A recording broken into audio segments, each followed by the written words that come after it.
وہ مریم جس کی پاک دامنی کی گواہی اللہ تعالیٰ نے دی ہے کہ ہم نے مریم کو بغیر شوہر کے بیٹا دیا، عیسیٰ بغیر باپ کے ہم نے پیدا کیا، وہ مریم جن کے پاک و صاف ہونے کا اعلان اللہ تعالیٰ نے کیا ہے، قرآن میں جن کو پاک دامن بتایا ہے، اس مریم کی کلاس زکریا لے رہے ہیں کہ بتا میری بیٹی، او بتا میرے لخت جگر، یہ تیرے پاس کہاں سے آیا ہے، کس لڑکے نے دیا ہے، کون ہے جس سے تیرے کانٹیکٹ ہے، جس سے تیرے تعلقات ہیں؟ اللہ والی تھی، نیکی فرما بردار تھی، اپنے سرپرست کو شرمندہ نہیں کر سکتی تھی، جس نے پال پوس کر مجھے اتنا بڑا کیا، اس کی عزت خاک میں نہیں ملا سکتی تھی۔ کہنے لگی آپ میرے اوپر شک نہ کریں، آئے زکریا میرے اوپر ڈاؤٹ نہ کریں، قالت ہوا من عند اللہ، یہ کسی لڑکی کی طرف سے نہیں بلکہ اللہ کی طرف سے آیا ہے۔ مریم علیہ السلام کو دیکھو، سورہ مریم پڑھیے، وہ محراب میں مسجد کے اندر ہے اور حضرت مریم کے پاس بے موسم پھل آ جاتا ہے، بے موسم پھل، آم کا موسم نہیں آم آیا، لیچی کا موسم نہیں لیچی آیا۔ زکریا جب مسجد میں داخل ہوتے ہیں، محراب کے اندر گھستے ہیں، دیکھتے ہیں کہ مریم جس کی میں کفالت کر رہا ہوں اس کے پاس یہ پھل موجود ہیں۔ ارے یہ آم کا تو موسم نہیں، یہ آم کہاں سے آیا؟ یہ لیچی کا موسم نہیں، یہ لیچی کہاں سے آئی؟ تو چیخ پڑے انا لک ھذا، اے مریم میں تیری کلاس لے رہا ہوں، اے مریم مجھے صاف صاف جواب دے، یہ بے موسم پھل تیرے پاس کہاں سے آئے ہیں؟ آم کا موسم نہیں آم دیکھ رہا ہوں، لیچی کا موسم نہیں لیچی دیکھ رہا ہوں، یہ بے موسم پھل تیرے پاس کہاں سے آئے ہیں؟ وہ مریم جس کی پاک دامنی کی گواہی اللہ تعالیٰ نے دی ہے کہ ہم نے مریم کو بغیر شوہر کے بیٹا دیا، عیسیٰ بغیر باپ کے ہم نے پیدا کیا، وہ مریم جن کے پاک و صاف ہونے کا اعلان اللہ تعالیٰ نے کیا ہے، قرآن میں جن کو پاک دامن بتایا ہے، اس مریم کی کلاس زکریا لے رہے ہیں کہ بتا میری بیٹی، او بتا میرے لخت جگر، یہ تیرے پاس کہاں سے آیا ہے، کس لڑکے نے دیا ہے، کون ہے جس سے تیرے کانٹیکٹ ہے، جس سے تیرے تعلقات ہیں؟ اللہ والی تھی، نیکی فرما بردار تھی، اپنے سرپرست کو شرمندہ نہیں کر سکتی تھی، جس نے پال پوس کر مجھے اتنا بڑا کیا، اس کی عزت خاک میں نہیں ملا سکتی تھی۔ کہنے لگی آپ میرے اوپر شک نہ کریں، آئے زکریا میرے اوپر ڈاؤٹ نہ کریں، قالت ہوا من عند اللہ، یہ کسی لڑکی کی طرف سے نہیں بلکہ اللہ کی طرف سے آیا ہے، یہ اللہ نے بھیجا ہے، یہ جنتی پھل ہے، کوئی فرشتہ دے کر گیا ہے، اس میں کسی لڑکے کا ہاتھ نہیں ہے۔ جب مریم سے پوچھا جا سکتا کہ یہ پھل کہاں سے آیا، تم اپنی بیٹیوں سے کیوں نہیں پوچھ سکتے یہ موبائل تیرے پاس کہاں سے آیا؟ اس میں تو 10 روپے کا بیلنس تھا، آج اس میں 3 مہینے کا نیٹ پیک کیسے پڑا ہے؟ اس میں تو تیری اماں اور خالہ کا نمبر تھا، اس میں 5 نمبر اور کہاں سے آئے ہیں؟ کیا آپ اپنی بیٹیوں سے یہ سوال نہیں کر سکتے ہو؟ تم اسکول تو ڈرائیور کے ساتھ گئی تھی، پھر آئی ہو کس کے ساتھ آئی ہو؟ اکیلے کیسے آئی ہو؟ تمہارا بھائی تمہیں اسکول چھوڑنے گیا تھا، پھر تم نے بھائی کا آنے کا انتظار کیوں نہیں کیا؟ اکیلے کیسے چلی آئی ہو؟ یہ گھر سے کتاب 3 لے کے گئی تھی، یہ 5 کتابیں تمہارے پاس کہاں سے آئی ہیں؟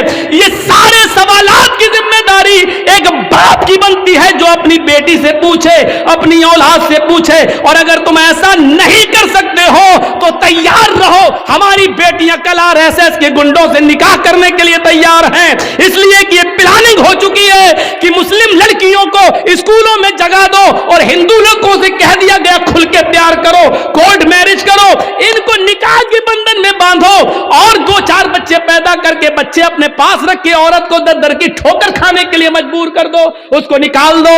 اگر آپ اپنی بیٹیوں کی نگرانی نہیں کر سکتے ہو تو تیار رہو، آپ کی بیٹیاں غیر مسلموں کے ساتھ نکاح کرنے کے لیے تیار ہیں۔ 10,000 سے زیادہ ایپلیکیشنیں کورٹ میں موجود ہیں مسلم لڑکیوں کی، جس میں یہ کہا گیا ہے ہمیں اپنی مرضی سے ہندو لڑکوں کے ساتھ نکاح کرنے کے لیے تیار ہیں۔ میرے ماں باپ روکیں گے، اس لیے مجھے پولیس پروڈکٹ دیا جائے، پروڈکشن دیا جائے، سرکشا دی جائے۔ میرے ماں باپ کورٹ میرج کے موقع پر میرے لیے رکاوٹ بن سکتے کرتے ہیں. یہ لڑکیوں نے, مسلم لڑکیوں نے, کالج کی لڑکیوں نے یہ لکھ کر دیا ہے. تیار رہیے, اگر آپ اپنی بیٹیوں کے موبائل نہیں چھین سکتے ہو, ان سے سوال جواب نہیں کر سکتے ہو, تو پھر یہ دن دیکھنے کے لیے تیار رہو کہ آپ کی بیٹی مسز ادریس, مسز اسلم نہیں بنے گی, مسز کھنہ بنے گی, مسز رمیش بنے گی, مسز موہن بنے گی, مسز فلاں بنے گی, یہ بنے گی. اس کے لیے تیار رہو. جو کہنا تھا کہہ دیا. برا لگنا سوابھاوک ہے, کیونکہ حق ہے, حق برا لگتا ہی ہے. کڑوی ہے, کڑوی چیز خراب ہوتی ہی ہے. اس لیے میں معافی کا چندہ نہیں مانگوں گا آپ سے. سوابھاوک چیز ہے, ہونا ہے. آپ نے پوچھا نماز پڑھی کہ نہیں پڑھی, بیٹے سے پوچھا. ہمارے نبی نے تو یہ کہا تھا نا کہ بچہ 7 سال کا ہو جائے, بچے میں لڑکا لڑکی دونوں شامل ہے. جب بچہ 7 سال کا ہو جائے نماز پڑھنے کا حکم دو, لے کے جاؤ. نہیں پڑھے کوئی بات نہیں, کبھی پڑھے گا کبھی چھوڑے گا. لیکن جب 10 سال کا ہو جائے نماز نہ پڑھے تو اس کو مار مار کے لے جاؤ, مار مار کے نماز کی طرف لے جاؤ, پیٹو. 10 سال کے بعد لڑکے کو پیٹنا پڑے گا, نماز کے لیے مارنا پڑے گا, سزا دینا پڑے گی آپ کو اپنے بیٹے کو, کیونکہ وہ 10 سال کا ہو چکا ہے. 10 سال کے بعد باپ کی ذمہ داری بنتی ہے کہ وہ اپنے بیٹے کو نماز نہ پڑھنے پر مارے, پیٹے اور پھر مسجد میں لے جائے. آپ نے کیا ایسا؟ موبائل چلانے کی کھلی اجازت, چلاؤ اور بگڑو. قاضی شریح نے جو فیصلہ کیا اس فیصلے کو دیکھیے.